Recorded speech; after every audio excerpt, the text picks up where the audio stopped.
Assalamualaikum warahmatullahi wabarakatuh. Bismillahirrahmanirrahim. Alhamdulillahi rabbil alamin wa bihi nasta'in ala umurid dunya waddin. Wassalatu wassalamu ala sayyidina maulana Muhammadin sallallahu alaihi wasallam, habibi rabbil alamin wa imami ghuril muhajjalin wa sayyidil awwalin wal akhirin wa ala alihi wa sahbihi ajma'in. Subhanaka la ilma lana illa ma 'allamtana innaka antal alimul hakim. Rabbi shrah li sadri wa yassir li amri wahlul 'uqdatam min lisani yafqahu qawli. Amma ba'du. Ma'asyiral hadirin wal hadirat, mustami'in mustami'at, mukminin mukminat, wabil khusus segenap ahli Musallah Nurul Iman Lurung Bakapurat 4 Hulu Laut Palembang yang dirahmati Allah Subhanahu wa taala.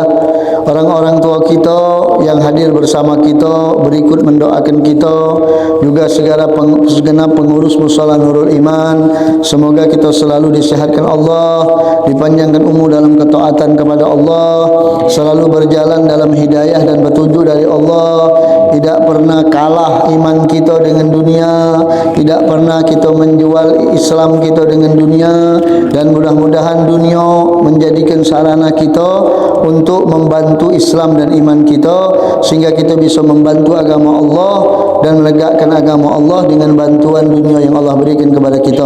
Mudah-mudahan Allah Ta'ala sehatkan badan kita, afiatkan kita, dan mudah-mudahan kita bertemu di bulan Ramadan dalam keadaan sehat afiat. Amin ya rabbal alamin.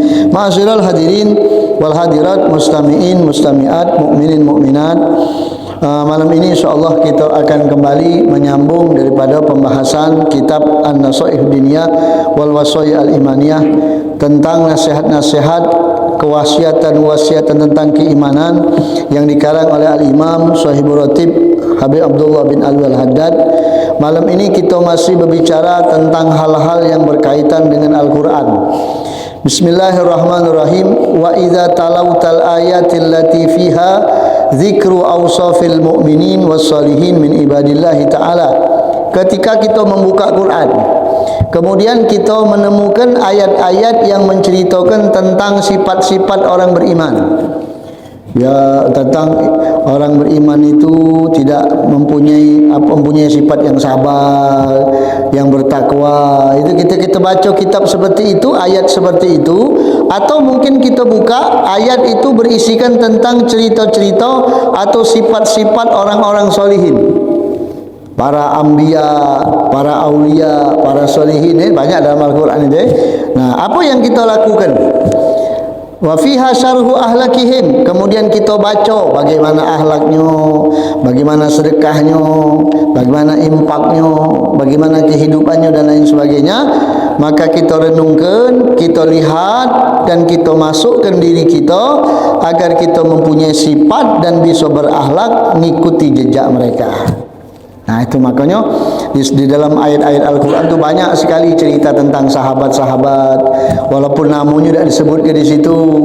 Cerita tentang para nabi, cerita tentang kaum solihin, banyak sekali. Nah, kita masukkan, ya Allah, aku ni sudah pacak mereka dah, pacak tak mengikuti akhlak mereka. Apa cuma teori be hidup ini?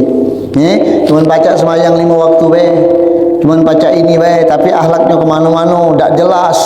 Kadang-kadang kita memutuskan sesuatu tidak sesuai dengan kehendak Allah, tapi sesuai dengan kehendak kita. Nah, jadi ketika kita membaca ayat-ayat cerita yang seperti itu, kita masukkan diri kita itu supaya kita bisa bersifat dan berakhlak seperti mereka. Baik itu kita waktu sudah muda atau ketika kita sudah tua, itu kita berusaha untuk menjadi yang terbaik. Sebab tidak ada kata telat untuk kembali kepada Allah. Tidak ada kata telat untuk bertaubat kepada Allah. Jangan mentang-mentang kita sudah berumur 40 tahun ke pucuk, tak katik lagi waktu taubat, tak katik. Taubat itu terus.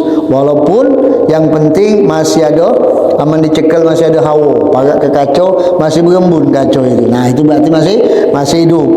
Jadi harus berusaha sebaik mungkin ketika kita membaca ayat-ayat yang menceritakan tentang akhlak-akhlak orang-orang kaum solihin dalam Al-Quran.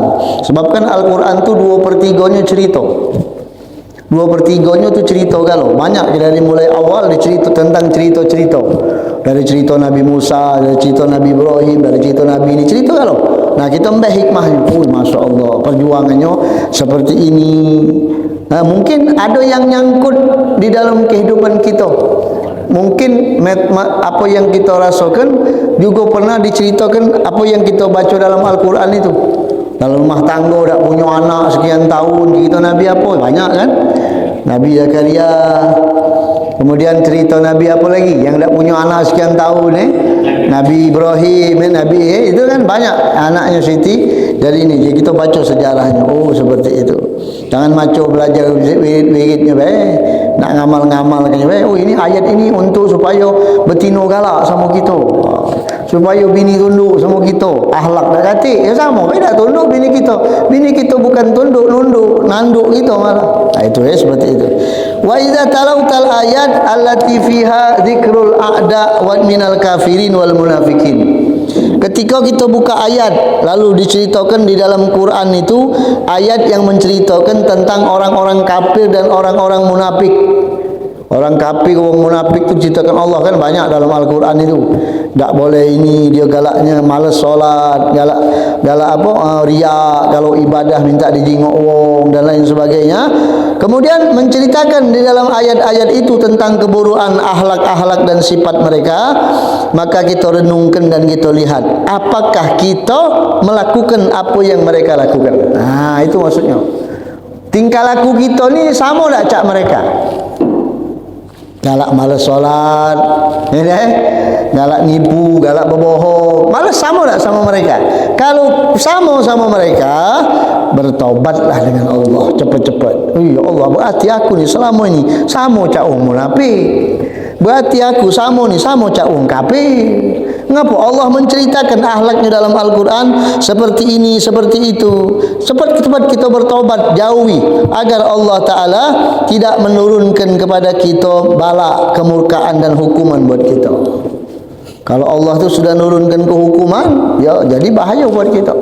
Makanya marilah belajar dari Al-Quran. Al-Quran tu merupakan ilmu dari segala ilmu yang ada di alam dunia ini. Intinya ada di Quran. Belajar dari Al-Quran. Wa ala misli hadzal nahwi, maka dari perumpamaan contoh-contoh inilah mari ayo maka kita renungkan ayat-ayat, setiap ayat yang kita baca, yang kita liwati, kita jingok cocoknya ke mana. Ayat Al-Quran tu banyak, bermacam-macam jenis ayat Al-Quran itu. Ada yang mensifati tentang hukum, ada yang mensifati tentang cerita, ada yang memberikan ilmu tentang yang banyak sekali, tidak kata puncak, tidak kata ujungnya. Apa ayat itu Al-Quran tu banyak, luas sekali, tidak kata mentok. Terus kalau nak dikaji sampai hari kiamat masih ilmu tu akan keluar tu dari Al-Quran. Sampai disebutkan banyak sekali dalam Al-Quran Allah sebutkan wa nazzalna 'alaikal kitaba tibyanan likulli syai', kata Allah.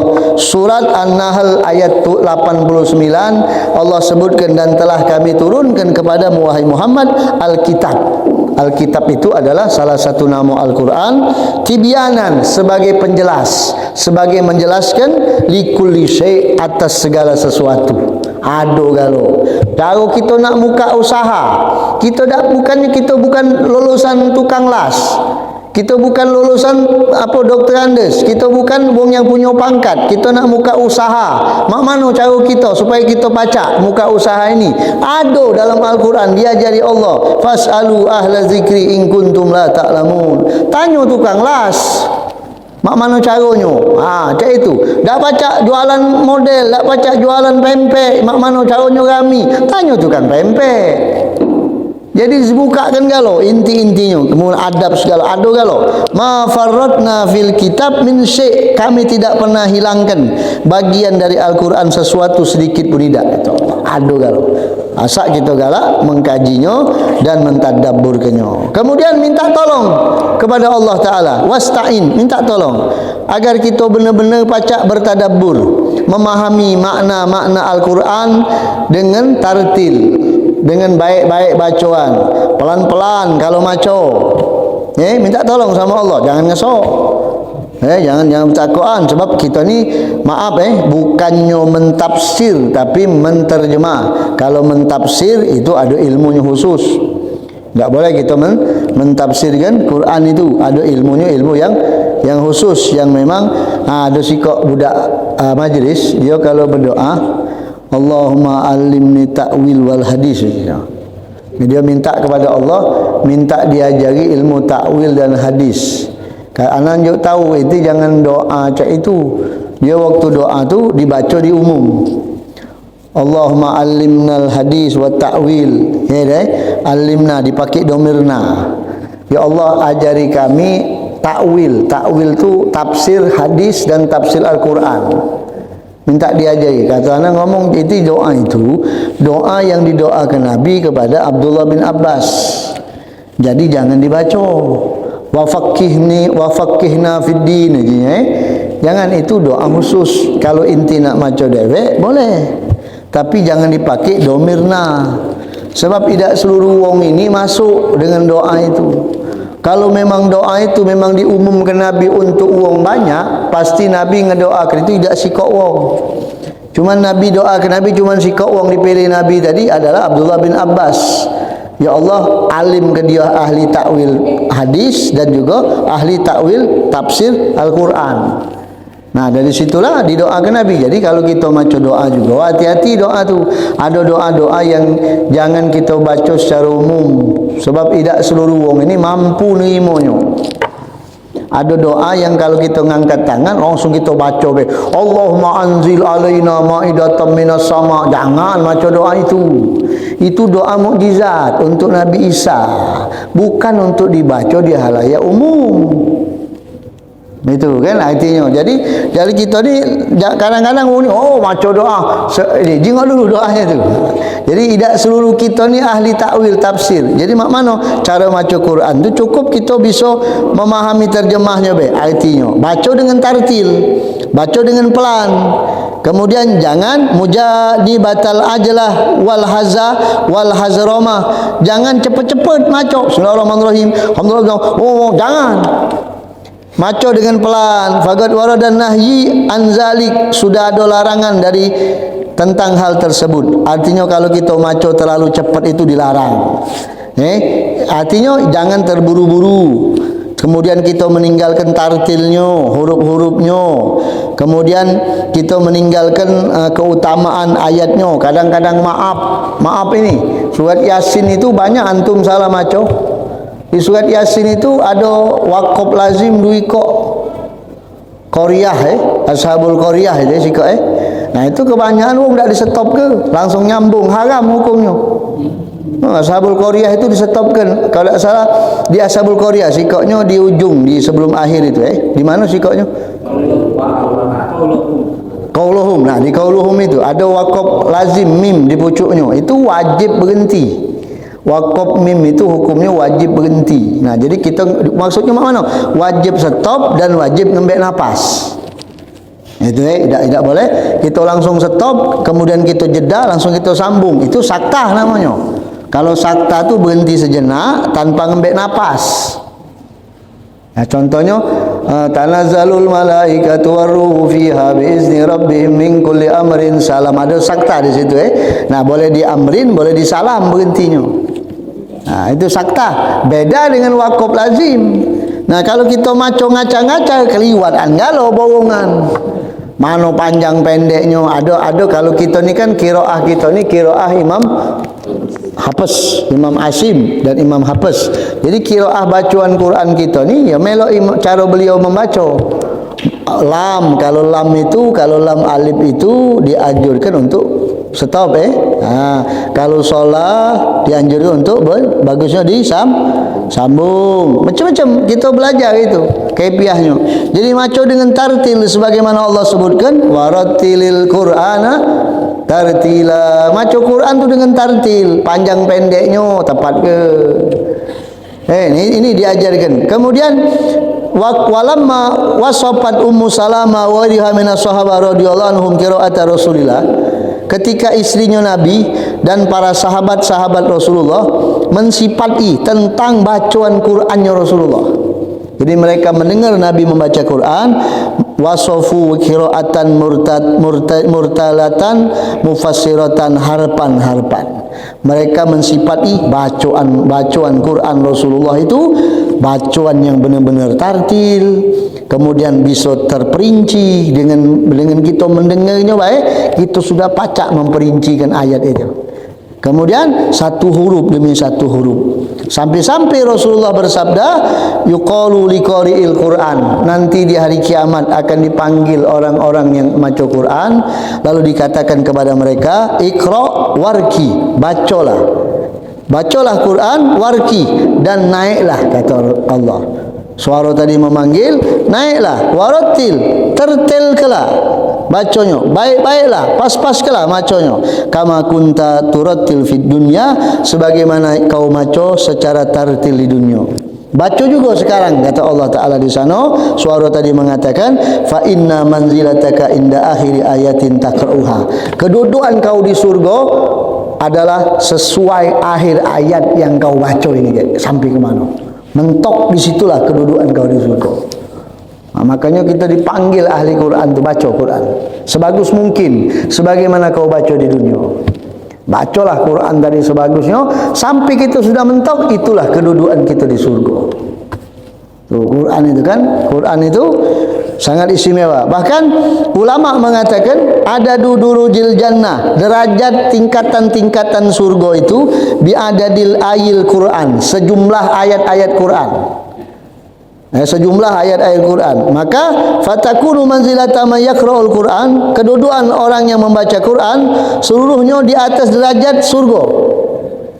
Yang mana hobi baca Quran, yang demen Quran, nanti sesuai dengan keadaan dia di dunia, itulah dia dapat ke derajatnya di surga. Nah itu, ini terjadi bagi qari, seorang pembaca al-muhsin yang bagus bacaannya, yang api bacaannya ketika dia baca. Al-amil yang mengamalkan pula, malamnya maco, siang amalkan isi Quran. Bukan dalam solat, ini di luar solat. Dalam solat beda lagi, di luar solat. Dia maco, dia amalkannya pula isi Quran.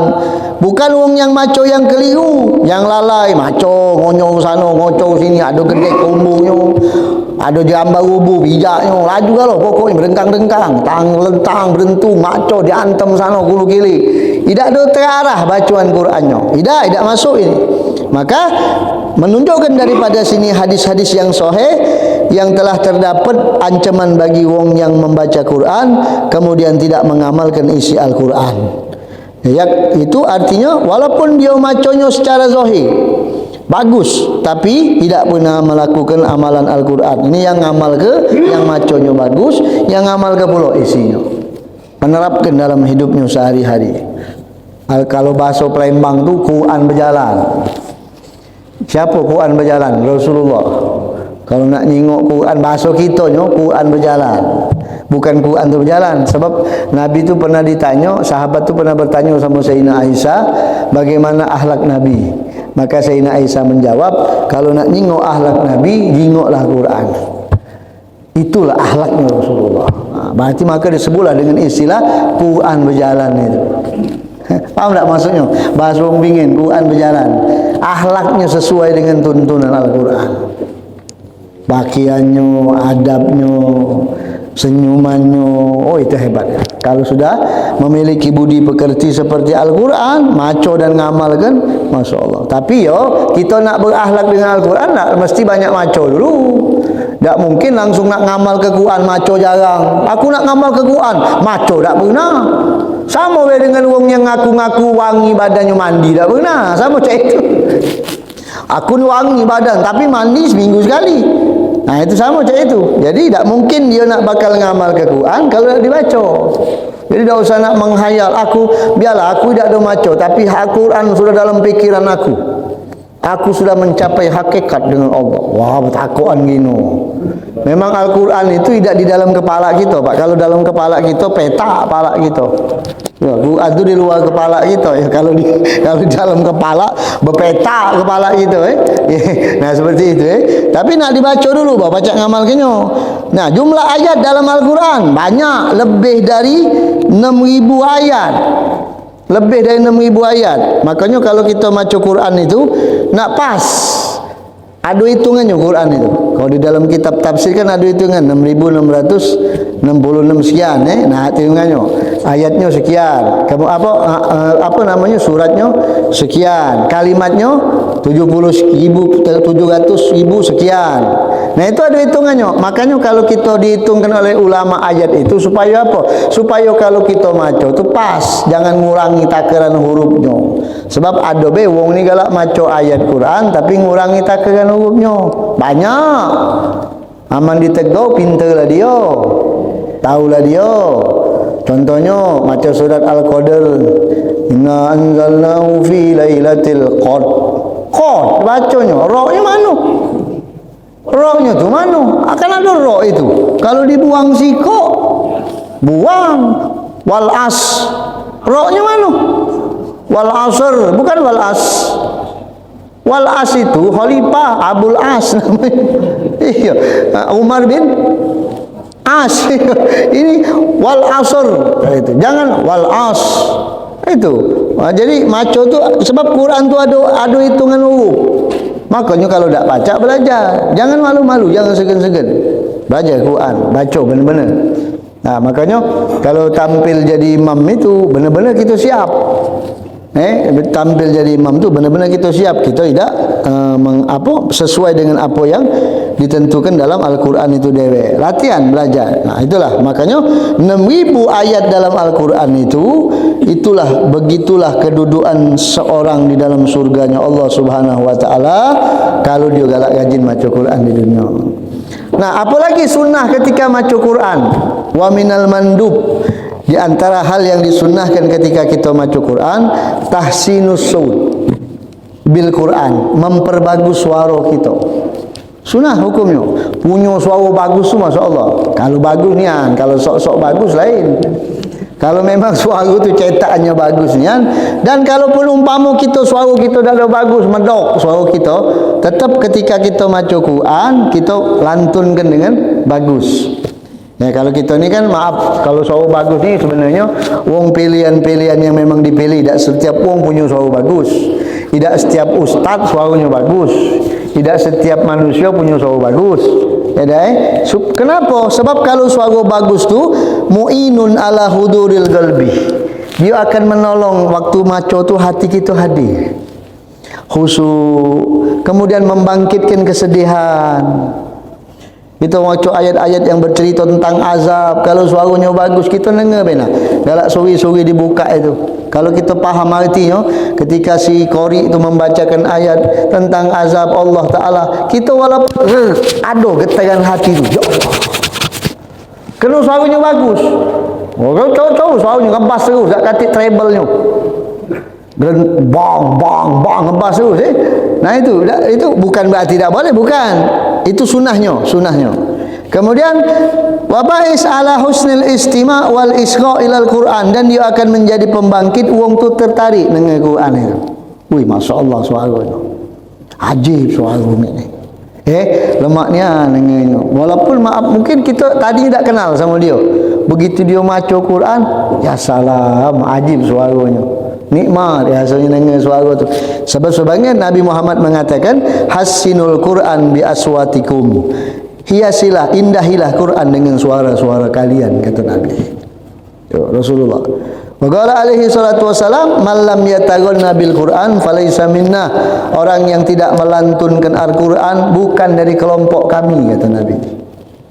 Tapi kalau kita punya suara bagus, kalau kita suaranya lah tahu suara kita standar di bawah standar CNI, tidak salah nak maksa-maksa ke. Agak ngusak, mik usak salah kuong. Iya, jadi kalau kita suara ya, yang memang kita suara bagus. Nah, masalah kita meletakkan suara kita bagus atau tidak ketika kita ngaji, tergantung kita ikhlas apa tidaknya. Nabi pernah memuji Abi Musa al-Ash'ari radhiyallahu anhu ta'ala. Itu ahli Quran.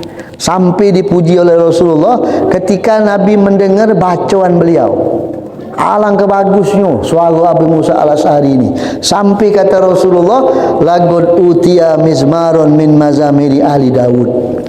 Mending lah sampai. Ini Habib Musa kata Rasulullah telah diberikan satu seluring dari selulingnya keluarga Nabi Daud. Nabi Daud suaranya, ente belum pernah dengar suara Nabi Daud Kalau suara Daud sering Daud macam-macam Daud mana itu. Ya, tapi kalau suara Nabi Daud hanya didengarkan nanti di dalam surga.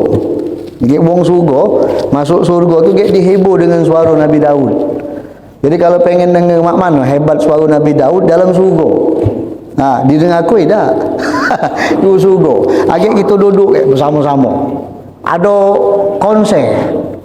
Di sana kita dengar ke suara Nabi Daud. Nabi Daud diperintahkan Allah, dipanggil Allah untuk membacakan kitab Zabur.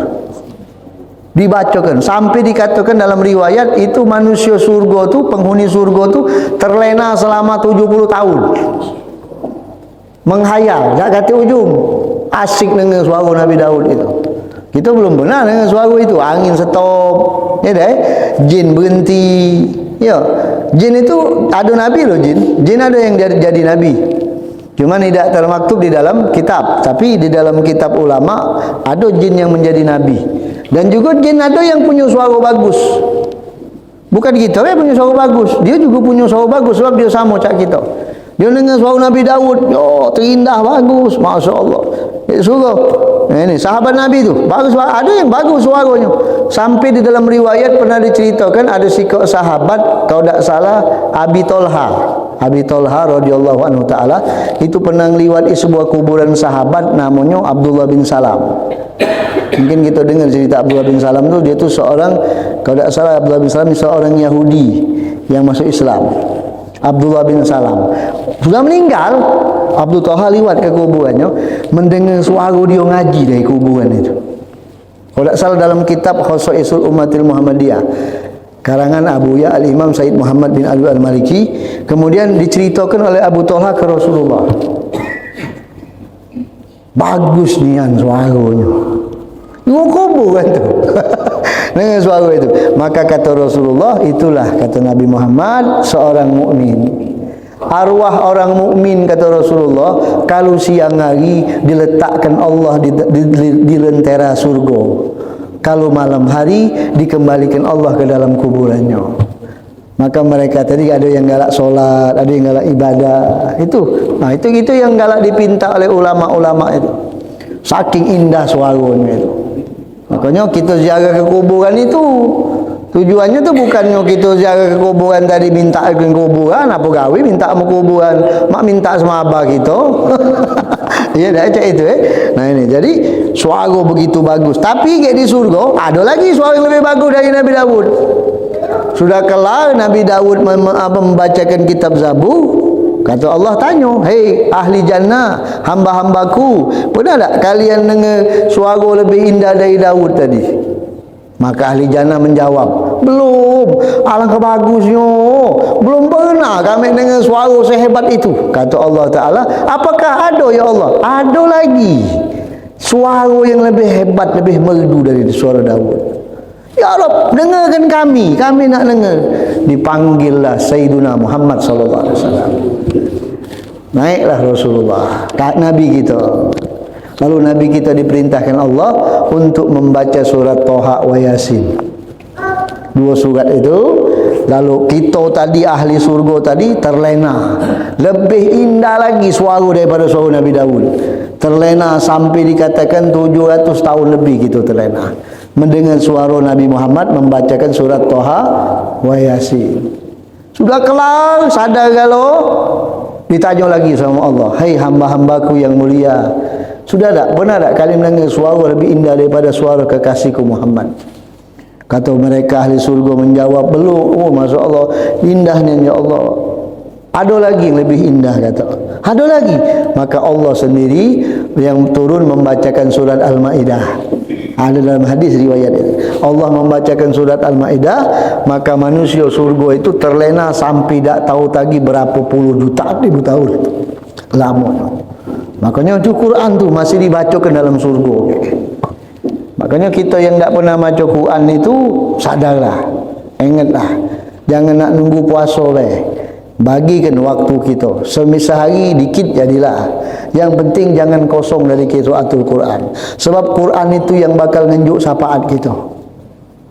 Di antara yang bakal ngenjuk syafaat adalah Al-Quran. Makanya tengok bagaimana indah suara Nabi Musa Al-Asy'ari radhiyallahu anhu ta'ala. Walakin tapi kita ketika baca Quran, kita harus ayakuna dzalika tahsin, suara tadi yang bagus tadi itu ala wajhi yaliku bi ta'zimil Quran, harus sesuai dengan pengagungan Al-Quran. Jangan suara tadi diubah-ubah iramanya cak nyanyian. Nah, ini tak boleh. Wa bihaitsu la yusabbihu bil ghana, tak boleh diubah dengan lagu dangdut. Banyak sekarang ini solawat, lagi ada solawat koplo. Ngapa tak solawat goblok? Solawat koplo tu dengarnya dah lemak gitu. Kempang tu ngelak tak. Main hadio Pak, main hadio itu kalau ulama, ada ulama yang ngajar ke, kalau kita punya grup hado itu nak dikawal sama ustaz ulama sikok yang ngingoknya.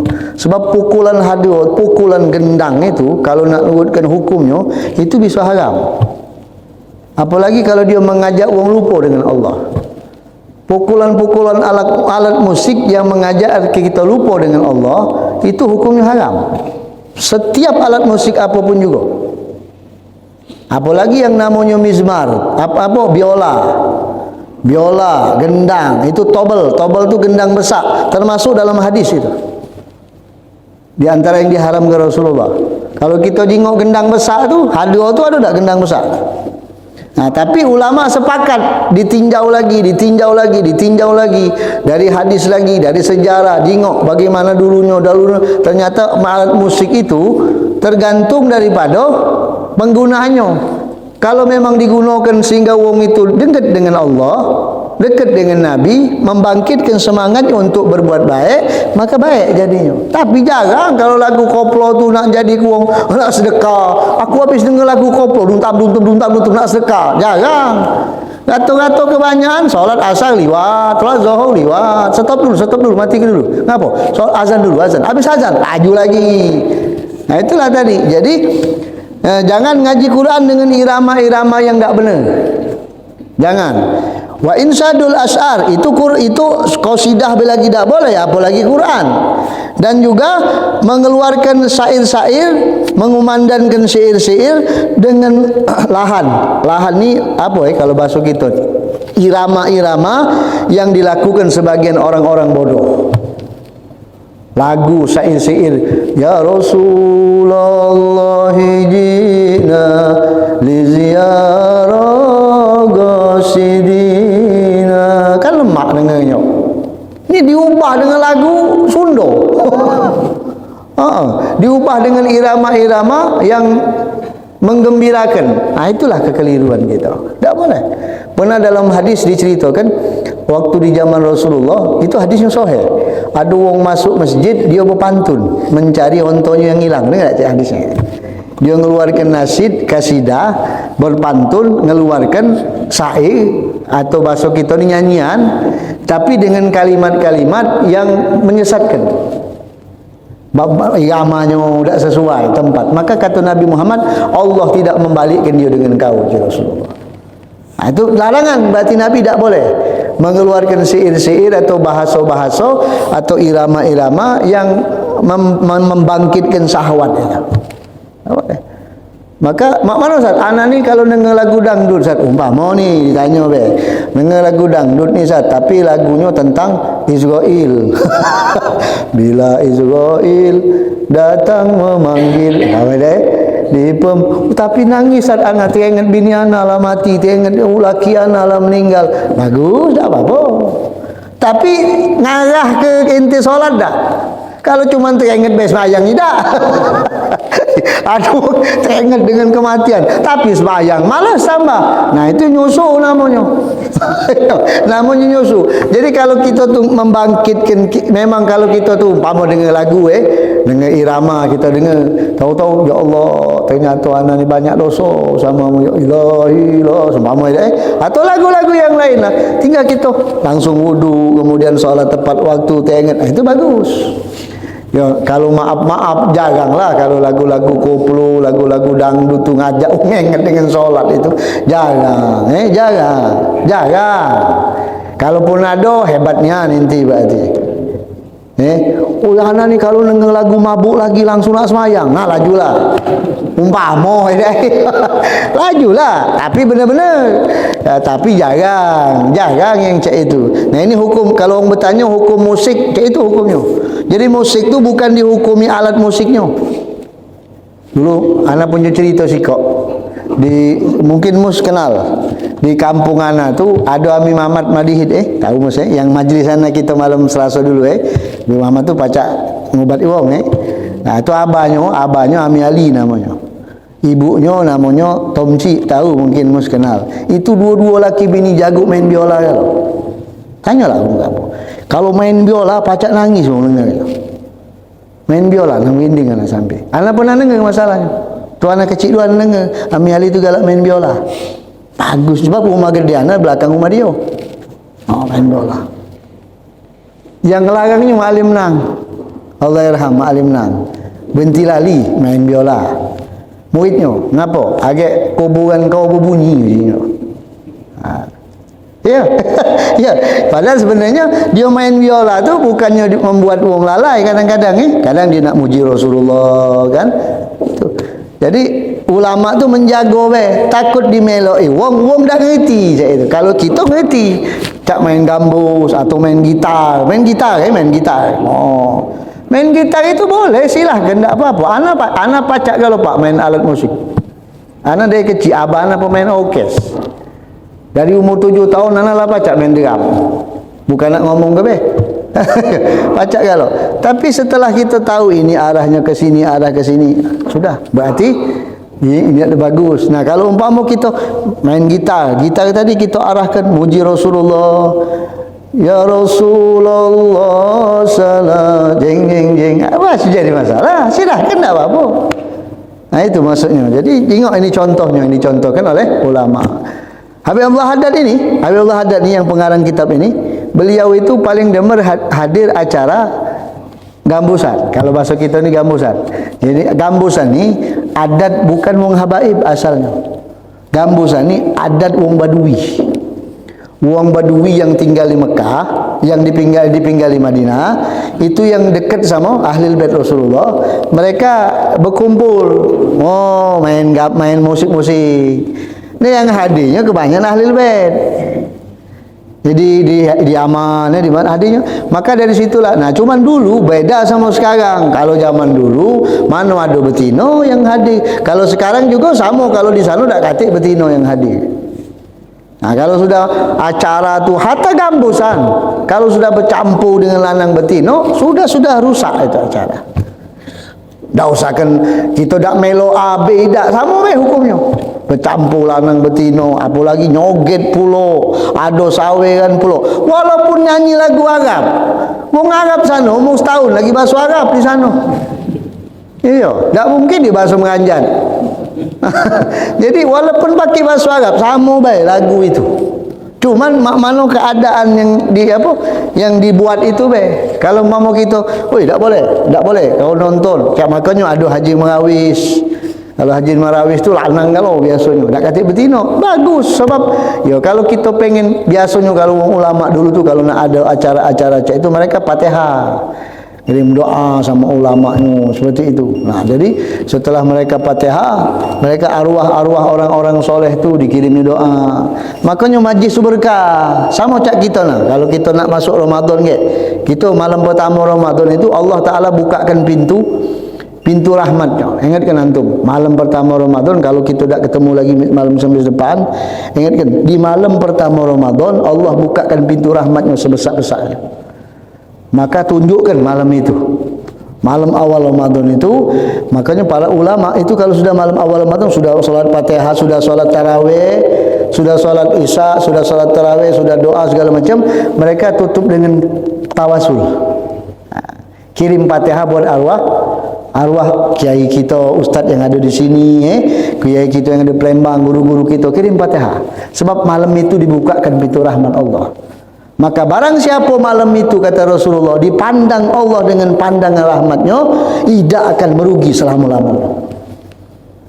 Maka malam itu ngenyek-ngenyeklah sama Allah. Ya, ngenyek-nyenyek maksud kita tadi, ngenyek-nyenyek lah. Biarlah tak apa-apa, nanti kena ngenyek-nyenyek sama Allah tak apa-apa. Ngenyek-nyenyek sama wong ingam wong ngingok kita. Kalau sama Allah kita ngenyek-nyenyek lah. Nah, itulah kita biasa kan Fatihah. Kirim Fatihah. Ya maco qiraatul Quran tu. Ya, insya-Allah kayak tahun ini di Musala Nurul Iman ni ya Qurannya 2 kali saya mainlah ngomong itu. 2 kali sebulan khatam amin insyaAllah atau 3 kali nah seperti itu. Jadi qiraatul Quran bacalah dengan tartil. Kalau di bulan Ramadan kita tadarusan, malam habis solat tarawih kita tadarusan, kirimkanlah doa-doa. Ingatkan ingat ke ajaran guru ana, kalau kita sebelum baca Quran itu niatkanlah kirimkan doa bacaan Quran tadi untuk arwah wong tua kita, kirimkanlah juga. Jadi dia dapat bagian daripada yang biasa galak tiap tahun maca Quran di sini dak katik lagi, kirimkan namanya. Sebut ke kalau. Dan juga maconyan. Jangan ke si A maco sebi belonjo. Keliling wong 15, yang maco si A, yang si B ngopi. Macolah kau dulu. Jangan, kalau pacak kita tadarusnya maco sikok-sikok. Yang sikok maco, yang sikok nyimak. Yang sikok maco, yang sanunya nyimak. Jadi kena galau kita. Baru benar khatamnya. Akulah khatam Quran berapa kali? 2 kali di masjid. Padahal yang maco pas jatah dia maco Jadi bukan jatah dia maco, dia ngopi. Dia biasanya kan kalau malam puasa tu kan ada ko'o galak nganteri kan. Siso-siso tadi. Oh, ada nasi gemuk jangan siso. Ajalah maco. Jangan kalau pacak maco galau. Duduk mantap kita maco. Kalau umpama tak terbaca, baca di rumah. Imam Syafi'i di dalam bulan Ramadan menghatamkan Quran sehari 2 kali. 1 di dalam solat, 1 di luar solat. Jadi dalam sehari itu 2 kali. Kalau kita alhamdulillah lebih lebih kurang, banyak kurangnya maksudnya. InsyaAllah. Nah, ada juga minta maaf kalau seandainya ada penyampaian di dalam bulan di dalam majlis taklim ini, selama di luar bulan puasa ada kekurangan, ada kesalahan yang mungkin menyebabkan antum tanda tanya tidak sempat bertanya, anda minta maaf. Mudah-mudahan Allah Ta'ala ampunkan dosa-dosa kita. InsyaAllah kita ketemu di bulan Ramadan di hari Kamis, subuh Kamis tetap di subuh Kamis. Dan ana minta tolong untuk pengurus musola Pekapuran tidak usahlah nganjuk banyu minum kopi insyaAllah. Kurang lebih mohon maaf. Subhanakallahumma bihamdika asyhadu an la ilaha illa anta nastaghfiruka wa natubu ilaik. Wa sallallahu ala sayyidina Muhammadin wa ala alihi wa sahbihi wasallam. Walhamdulillahirabbil alamin wal afu minkum. Assalamualaikum warahmatullahi wabarakatuh.